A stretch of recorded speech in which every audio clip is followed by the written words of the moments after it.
Good morning, boys and girls. It's Thursday today, and I certainly do hope that it will be warmer today than it was yesterday. All right, let's have a look at our lineup for the day. So I've got here Smart Kids, page 45.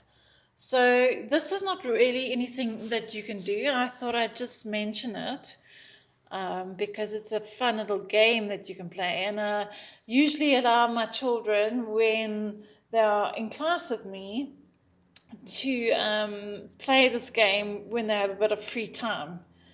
All right, so since we're not in class, maybe you can just gather some family members sometime and you can have a look at it and just have a bit of fun and play the game. All right, so that's Smart Kids. So technically we will be starting then with Build Your Brain Power, page 24. So that is all about double operations. In other words, it gives you a story sum, all right, and in that story sum, you will be required to do two operations. So if you have a look at this one, you're going to have to add 36 and 17 together. That's the first operation. And then you're going to have to minus. All right, so for each one of these story sums, there will be a double operation. Okay, so I'll speak more about that in the morning and just guide you a bit. All right, after Build Your Brain Power, we're going to do some more sums in the hardcover book. And I will expect the children, or I'll ask the parents rather, to send me a screenshot of those sums once they have been completed. Then we'll go on to do some practice. We're doing page 22, and we're doing these sections here. All right, this section up until this section as well. Let me just mind those. All right, so page 22 and 23. So up until here, I will do with the children because I do it with the children if they were in class with me in any case. All right. And then I'll just leave them to do the rest by themselves. Okay, so that is those sums. Okay, they don't have to do this last section here. All right, so that's prac maths. And then geniet dit, we're doing page 34 and 35. So page 34 is verkleining. All right, that is diminutive in English, where you make something smaller or you have the smaller version of something. We did a little bit of it on page 20. All right. In English, we have this sort of thing. In Afrikaans, it's called verkleining. You can see the word klein in it, which means small. So you're talking about the small version of something. So in English, we have it, like, for example, a dog and a puppy.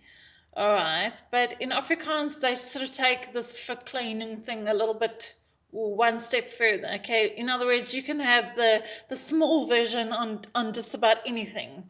All right, so here they've got a boom and a boompie.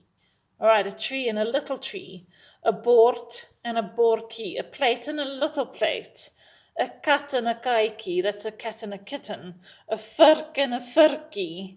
All right, and it just carries on. So you're going to look at what the sentences give you. A groot boom, groot means big. Okay, a big tree, maar a klein boompie. So if you look at, see the noun or the naamwoord, boom, you go to your word bank and you see what the small version or the verkleining of that word is. All right, and you match it up there. All right, that's verkleining. And then on this side, you've got this picture. And you're going to have to, it says, skryf 4 van jou eie sinne. So you have a look at what's going on in this picture.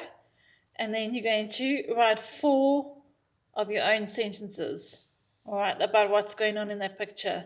Remember, when you write your sentences in Afrikaans, keep it simple, otherwise you're going to get your word order wrong. So keep it very simple. After geniet dit, I'm going to put some English sentences on the board. I'll post those. It'll have to do with parts of speech. I'll explain that further. And so they can just they'll be doing that in the English books. And then we'll finish off with page 24 in our top class workbook.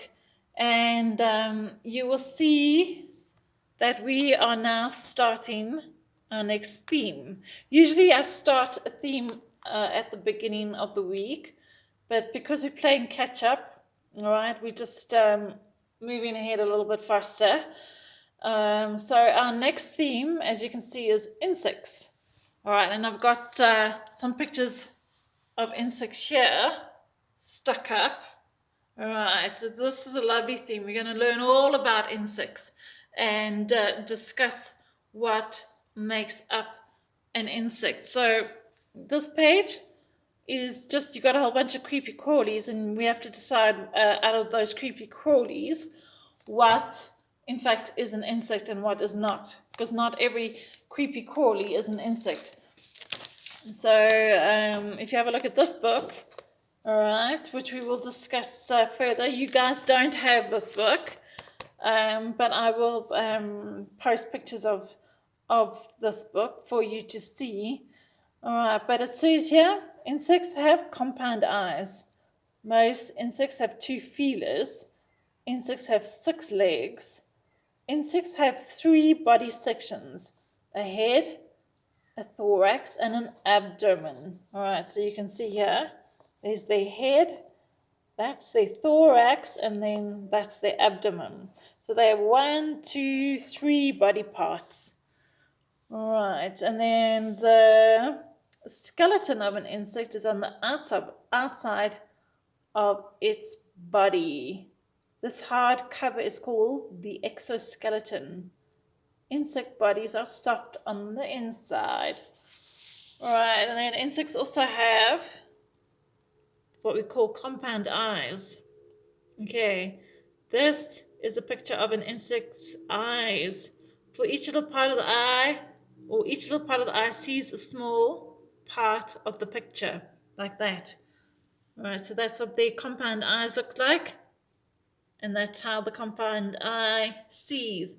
They also have simple eyes, all right? They don't only have these 2 compound eyes, all right? And then some insects, like this crane fly, have wings, all right?